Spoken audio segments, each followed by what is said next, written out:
The winter sun shone brightly over the snow-covered Alps, and the crisp mountain air felt fresh as Anna stepped off the bus. She stood in the square of a picturesque ski village, surrounded by wooden chalets with red-brown roofs from which peaceful plumes of smoke rose. It was her first vacation in years, a getaway she had gifted herself after a turbulent time. A demanding work schedule and a painful breakup had brought her to this moment. Away from everything, into the mountains. She needed a place to heal, to rediscover herself. Her first challenge presented itself almost immediately as she stood in the ski rental shop. Skis, poles, a helmet, and heavy ski boots that barely cooperated. Sitting on a bench, struggling with the fastenings, she felt her cheeks flush red from the effort and the embarrassment. Everything seemed to go smoothly for the other guests around her, as if they had been born with skis on their feet. Just as she lost her balance and nearly toppled over, she heard a warm voice behind her. "It seems harder than it is, but I promise it will feel natural soon." Anna looked up. Standing in front of her was a man in his early 30s, with sun-kissed skin, a relaxed smile, and piercing blue eyes that instantly silenced her. He introduced himself as Lucas, her ski instructor. There was something reassuring about his presence, something that immediately eased her nerves. Later that morning, the beginners group gathered on the practice slope. Anna was nervous. She hadn't skied in years and felt out of place among the others. Lucas began with patient instructions: how to keep your balance, how to brake, and how to tackle a small descent without fear. On her first attempt, everything went wrong. Her legs seemed to have a mind of their own, and she slid uncontrollably down the slope, landing with a soft thud in the snow. Lucas was by her side in an instant. He crouched down and extended his hand. "Are you okay?" he asked, his eyes filled with concern, but also a hint of amusement. Anna grinned broadly. "Well, that was graceful," he laughed. "Falling is part of the process. It makes you stronger." The rest of the day went a little better. Step by step, Anna learned to let go of her fear, thanks in large part to Lucas's encouragement. Whenever he skied alongside her to adjust her posture or helped her back up after another fall, she felt a strange tingling sensation. She tried to push that feeling aside. She was here to relax, not to fall for someone. But there was something about Lucas, something that piqued her curiosity. That evening, in a cozy mountain lodge, the skiers gathered again for hot chocolate and traditional dishes. The crackling fireplace and the smell of melting cheese gave the place an almost magical atmosphere.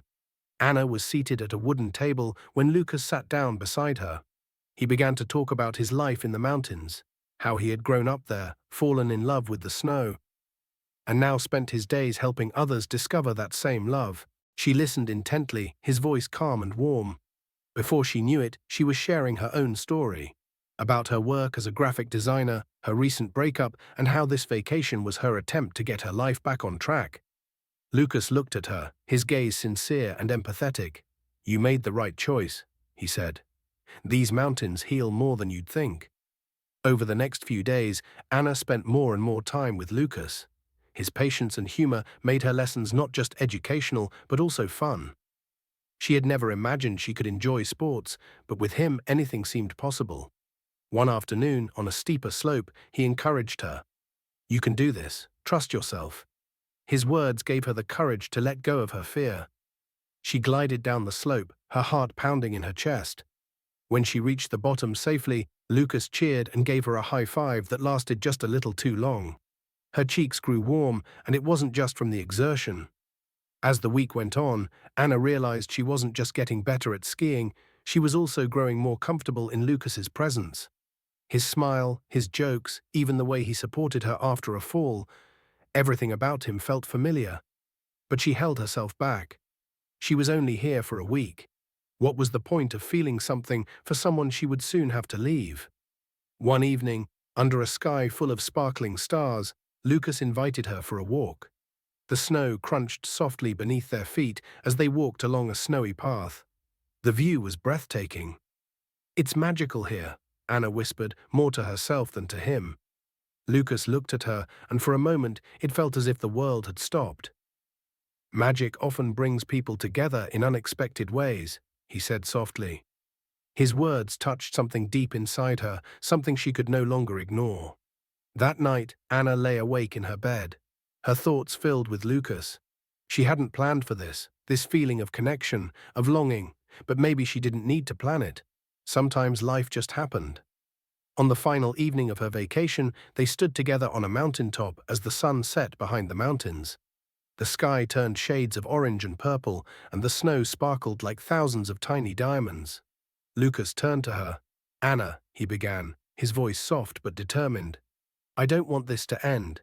You're different. This feels different." Before she could respond, he leaned in and kissed her. It was gentle, warm, and full of meaning.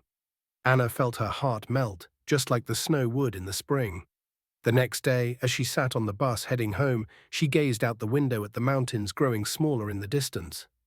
Her heart felt heavier than she had expected, but when her phone buzzed and she saw a message from Lucas, "Will you come back?"